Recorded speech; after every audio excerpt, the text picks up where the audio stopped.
This spring and summer 2019, prepare yourselves for an onslaught of stories about the many Boston, Mass luminaries, innovators, change agents, trailblazers, pioneers, and legends whose successes we've celebrated but haven't received their due like the ones in other cities have. This is the Boston Legends Podcast, hosted by me, Dart Adams. The competition wasn't, but my coach did a great job of making our schedule, tougher than what, we would see in our league. So we played schools like Andover Academy, Phillips Academy. We played schools like Cushion Academy, who actually recruited and were doing already, like you said, what we were starting to do at Beaver. So, our schedule was tough, but our league wasn't tough. But, we always got looked at for how the league did. Yeah, like the Patriots. Like Penbury wasn't, just enough for even they have, recruited and, became a better basketball program. Yeah, they had to.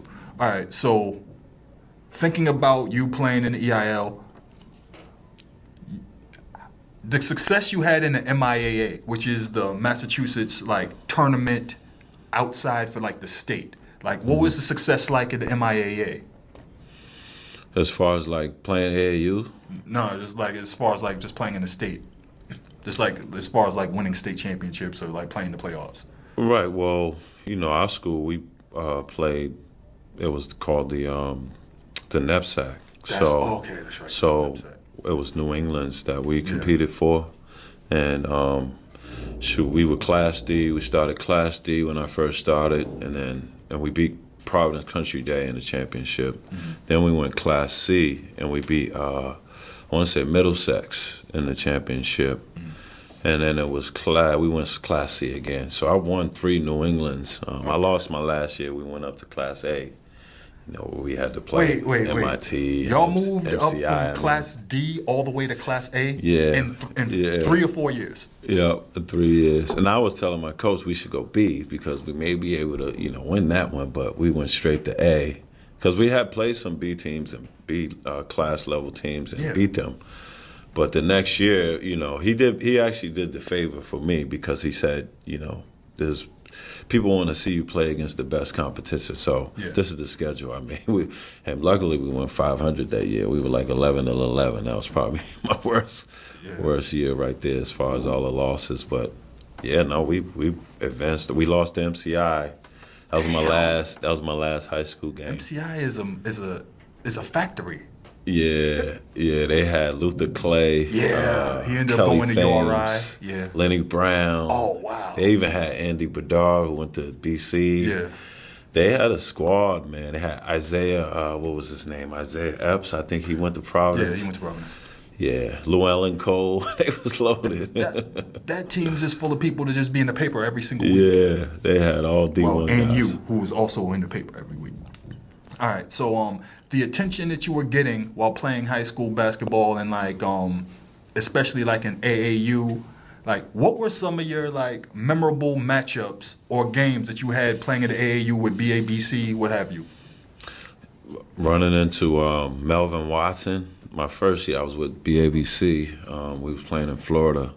We was playing in Florida. I want to say it's YOBA, something like that. Mm-hmm. But it was one of the All-American tournaments that we always went to every year. And players like Ray Allen would be in the tournament. I don't know if y'all remember Marcus Saxon. He played, and Riverside Church had Jerry Stackhouse. People like that. So it was my first year. I ran into Shaheen Holloway. Who was actually real quick. He ended up going to Seton Hall. Yeah, real quick guard. And, he's one that was a tough matchup. Obviously, Stephon throughout my years. And I've been hearing the Stephon stories. He's definitely one who I ran into maybe 3 times my whole high school career, which was, and it was that was a battle. It was a battle. I mean, quickness at its best. I could say now, it was almost like playing against your shadow somewhat because he was quick. He was quick, athletic, could jump. I mean, smart, you know what I mean? He's probably one of the first high school players that was very smart, basketball-wise and savvy, that I had played against. And I was like, whoa, I got to work on my game because this dude is good, you know what I'm saying? So, the good old AAU days. I mean, Bevan Knight, I ran into him. Yeah. You know, in Florida. And Florida was like a classic tournament. Rest in peace, my guy Jamal Jackson. I always mention it when I talk about that tournament. He missed that reverse, trying to be cute, but I still love him. Yeah. So now here's the thing. You played AAU, BABC. Now let's talk about the Boston Shootout. How many Boston Shootouts did you play in? And I know there's stories about you actually missing some Boston Shootout games because you were playing in BABC tournament. So what are your Boston Shootout memories? Well, man, every time I think about the shootout, I think about how I got cut the first 2 years. Well, the first year, and it was tough. I only felt a certain way because, not that I thought that Casey Arena wasn't a good player. Yeah. Not that I thought that Hector Negron weren't good players. The Casey Arena thing really had the hood talking, but yeah. Not that I thought that I was better than Scooney Penn, Yeah. But, Abner Logan did what he did. He picked the best guys I'm not going to sit here and say I had the best, tryout. I mean, I went down to the wire my freshman year. I got cut. I understood freshman year. Guys, especially the seniors, they like to give them, that's when politics came into play a little bit. They like to give them just at least a chance to play against tougher competition because a lot of those guys like Blaise DaCosta don't see that all the time. I mean, I know he didn't play with us for BABC, so he didn't get those opportunities, and I understood that. Like guys like Bunny Jefferson. My guy Bunny Jefferson was, athletic, fool, you know what I mean? But never really got the exposure. And, so that year I understood, but the next year, sophomore year, I was made an alternate thanks to my guy Carmelo Trevier, so he ended up playing for the Puerto Rican national team. So it made me an alternate, so I was able to get in there. He was playing for the Puerto Rican national team as a high schooler. Right. That was his senior year. He was going to UMass that next year, and he ended up leaving, so I slid right in there, and we lost. I think we lost our first game to Virginia. Virginia was amazing. That was a hell of a team, though. Yeah, they had Joey Beard. I remember Mike Powell they both went to Virginia, I want to say, UVA. Well, Beard went to Duke. Yeah, he went to Duke. Yeah, and the other guy went to Virginia, and I think they ended up winning the whole thing, but man, it was amazing. So those 2 years I played, and then I played another year in '95, my senior year, with Randell Jackson, Scooney Penn. I mean, we had a squad. We had Abina Kesey from Maryland. Yeah. We had what was his name? The Jamal Babels. Kamal went to Providence. Kamal. Yeah, the Babels went to Georgia Tech and UMass, and man, that team was pretty strong. We even had Shannon Crooks, who was still like a sophomore. Yeah, before he went to UMass. Exactly. I want to say, Shannon made it over. He was the younger guy that made the shootout, and a lot of people were surprised because he made it over Eggy McCrae. Yeah. Monty Mack. That was another discussion that we had. He was a good young player then. But he showed up in the Boston Shootout those years. Jamal Kamal He and did. and Shannon Crooks really showed out in the Boston Shootout. Yep, we had Scooney, Randell. I mean, it was, we played against Lester Earl and those guys in the championship. Yeah. And they had a strong team. This is before they had Greedy Daniels at the New Orleans team. This is they before, They had another guard. Yep. I forget that kid's name. I forget his name too. He was on the pavement a lot, trying to reach. That's what I remember. He was reaching and I was teaching. He actually made me look good that game because I was like, oh, reaching. Yeah, reaching. this is going past. All right, so when you were like a high school player or whatever, you did a lot of scoring versus when you transitioned over and ended up going to like Kentucky, where you were more of a lead guard. Yeah. What was that whole situation like? Yep. Well, in high school, people, they still don't believe me to this day, but I was like a two guard most of my young high school career. AAU, I was a two. Even in high school, I was at Beaver, I was like the 1 through the 3, but I was mostly on the wing because my god brother, my brother played the point, so I always ran the wing. So I was, labeled a scorer. Kind of like, they would kind of knock me a little bit, like Bob Gibbons, I remember saying, he was saying I was like a two guard inside a point guard's body, and I was just like, okay, well, maybe I need to learn how to play the point. But I scored the ball most of the time in my young career in high school until about junior, senior year. My high school coach said, you're going to play the point. So, you got to learn how to run a team, be a leader, direct guys, vocally more, be more of a vocal player. And that's when, when I got to Kentucky, I really didn't have a choice. That was my position they recruited me to be. And, it was hard. It was definitely hard because all I knew was a pick and roll or 1-4 low, clear it out and go score. So, people are like, man, why you not shooting the ball? You this and that. And I was like, man, it's a system I got to get used to. Coaches, hey, he's making me be responsible for everybody on the floor. Everything that happens goes wrong with the offense, the defense. I'm getting yelled at. Yeah. So, nowadays, that's why I say coaches are soft because they don't make that their responsibility anymore. You know what I'm saying? So, hey. But I miss scoring, though. I'm glad you brought that up because a lot of people didn't think, oh, yeah, he had all tools. He wasn't. I was more mid-range. And my three-point shot started improving, later on in my senior year. But mid-range, foul line to foul line, and I was one of the best in the business, I would say. Yeah. It's weird because those of us in Boston and New England knew a different Wayne Turner than the one the national audience knew watching you play your entire career at Kentucky. So watching you at Kentucky where you're like playing point, you're directing people, and you're like the lead guard, people are like, wow, like this dude, like they don't realize that this is a relatively new thing for you to do. Like, like you're not putting up 10, 15 shots. You're not relied on to be the scorer. But there were certain points in Kentucky's runs where you would go on a tear. When did you figure out this is when I should take over, this is when I should distribute, or what? How long did that take during your whole Kentucky career? It probably took like the end of my sophomore year. One of the coaches asked me, who can stop you from getting to the basket? And I was like, nobody, you know what I mean? So I think from that day on, I started to realize, okay, the coaches want me to be more aggressive, like as far as scoring. And I remember it was like that last game of the regular season going into the tournament. The SEC tournament? Yeah, SEC tournament is absolutely.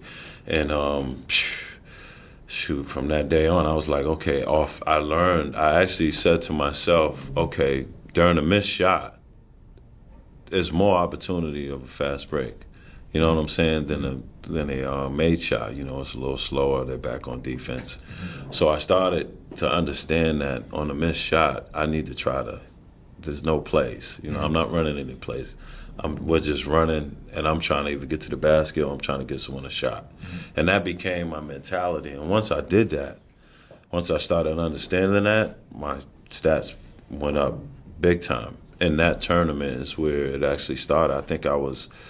I talked trash to one of my teammates, Cameron Mills, because he actually had a good tournament that year too. It was me and his coming out party that year in the tournament, and I think he was like .2, you know what I mean, behind me and scoring in the tournament, and I was second leading scorer. So, once I figured that out that's when I started to understand, okay, this is where my shots, these are my scoring opportunities for me to get assists and make plays. And yeah, it was a good feeling to know that and to do that and them not complain about me, forcing anything or, throwing up bad shots or nothing like that. Or even turning the ball over what they hated. I could just see you like throw a pass clangs off somebody's hands and just looking at the sidelines and just seeing the reactions. I could just see it in my mind's eye. Now, you did something that was like kind of unprecedented for the time that you played at Kentucky. You played 4 years. At the time you played more collegiate basketball games than any other player in NCAA history. Another thing that you did was you were the lead guard at a powerhouse in the SEC that had an outside shot to win the tournament every single year you played. So, and that garnered you a whole lot of attention, being the lead guard for that team. You were on the cover of Sports Illustrated twice Got lucky. at a Roxbury. It was the guns. It was the guns. Yeah. Could you talk to me about like some of your teammates and your responsibility on those Kentucky squads? And you won 2 national championships. Right. Well, '96 was, that was a learning experience for me, big time. I had a lot of experienced guys on the team. A lot of guys like Tony Delk, who probably could have went to the league, after his junior year. Yeah. Walter McCarty, who was in the same boat. Ended up being Celtics too. They both, right? They both played for the Celtics. And then Antoine, who was coming back for his second year, Antoine Walker. So we were really experienced that year. So I was blessed to like play with those guys and understand the norm, and at a high level anyway, and the expectations playing at Kentucky. Just learning from them, because Walter and Tony have been there. That was their 4th year. Twan just went through 1 year, his freshman year of experience and, playing at Kentucky and, facing tough competition after, coming from high school. But he was the All-American that came in, like myself and Ron Mercer was coming in. So it was like good to have him be as talented and as good as he was coming out of high school, but still he had to wait and not play. He didn't play in a lot of big games. He didn't play in a lot of tournament games as far as like, significant minutes. And a lot of people don't remember that. Right. They just know that he was the talent that went to the league. He was actually the backup to Roderick Rhodes, who was a junior at the time. Yeah. Twan was a freshman, and even Alan Edwards. He went through.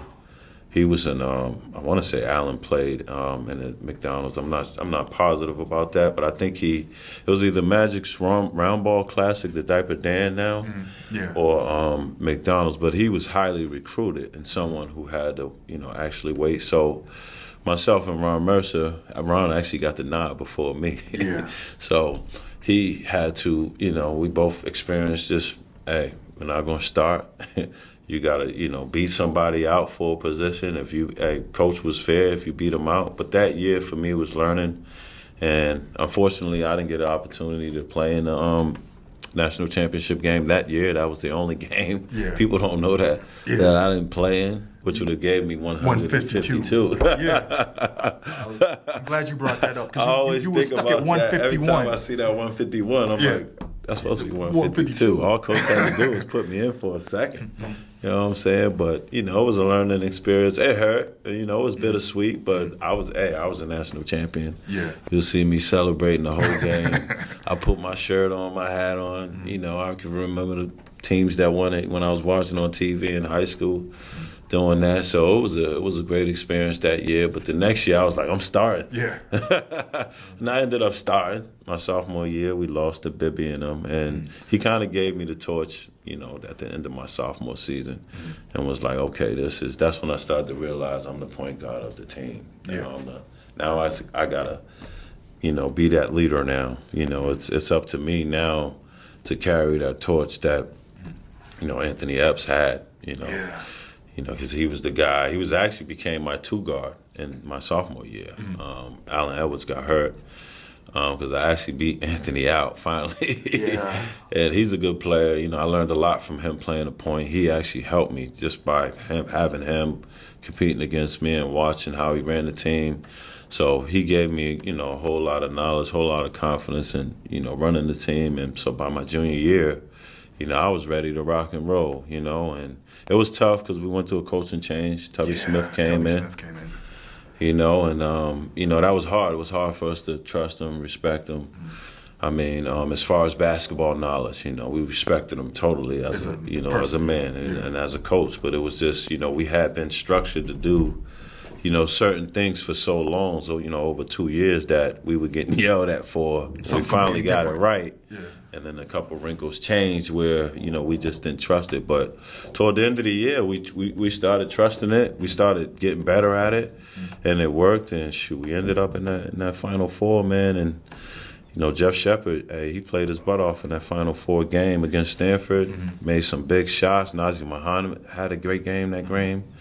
Him and Tim Young was going at it. And then in that championship game, we made that run, man. Andre Miller was tough. Yeah. Tough player, real tough player. Probably one of the most physical guards I had to play against in college basketball.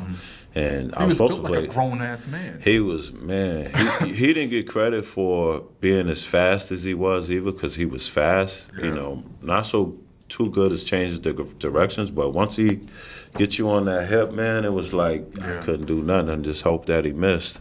But good player, and, you know, Hannah Mettler, he goes on, you know, under the radar. He was tough at 6'11", 6'10", one of the, probably the first big men that be mobile on the perimeter, so... You know, and then, hey, I don't even want to talk about senior year. That was just a, you know, I felt like, you know, like Big Bro then, you know. Tayshaun Prince came in that year, and we lost. We had a tough year, you know. We lost like 7 games, you know, regular season.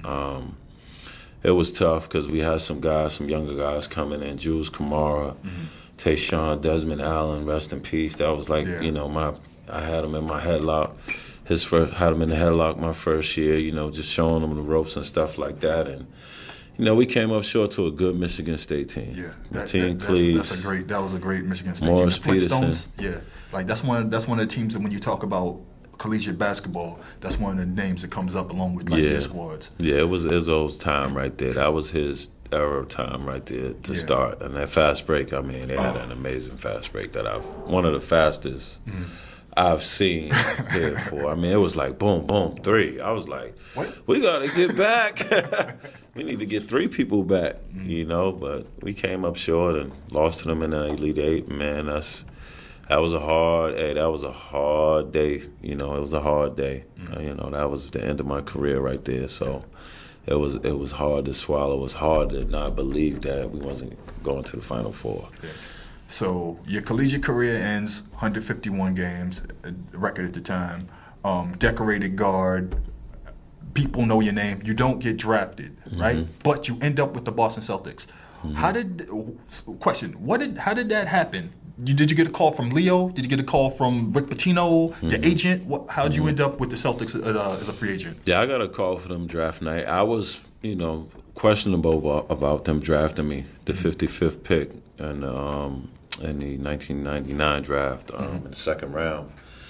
I had heard some whispers of me getting drafted by them by my agent. The whole hood had too. So we were waiting for them to say his name.